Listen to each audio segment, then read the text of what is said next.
from Lookout Mountain tonight as the snow starts to wind down. The foothills seeing the bulk of it on this first alert weather day. CDOT's camera along I-70 near Genesee shows snow on the highway, but traffic seems to be moving right along. But there are a lot of icy spots out there tonight.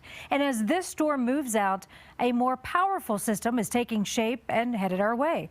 First Alert meteorologist Dave Aguilera and Alan Janae are leading our team coverage tonight. We want to begin with Alan in Jefferson County. And Alan, the roads we know are slick, but fortunately, you've seen the traffic has been pretty light.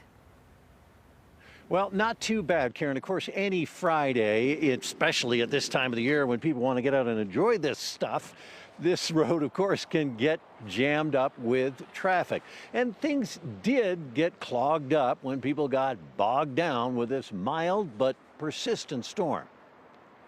A gang of plows led the way past an overturned pickup along I-70 by Lookout Mountain.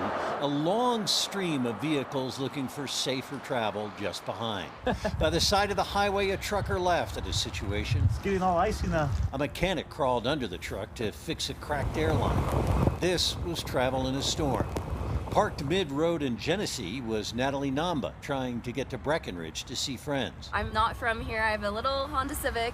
I do have chains though, so this is why I'm on the side of the road. But she thought it over carefully. I was like, okay, I really gotta get off the road and figure out my next moves. I think I need to go put my chains on because I just not safe. Snow wasn't heavy, but underneath slick.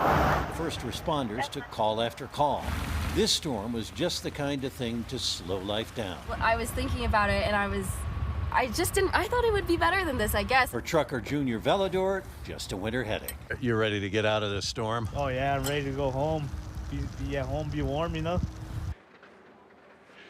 Warm sounds pretty good right now. State Patrol tells us that there were no major incidents this night, but some slide-offs in various areas. Now the plows are going to try and stay on top of this, and as long as this snow doesn't start falling heavier, it feels like they should be able to stay ahead of it. In Genesee, I'm Alan Janae, covering Colorado First. Yeah, Alan looks pretty good so far. Thank you so much. We want to get now to Dave Aguilera.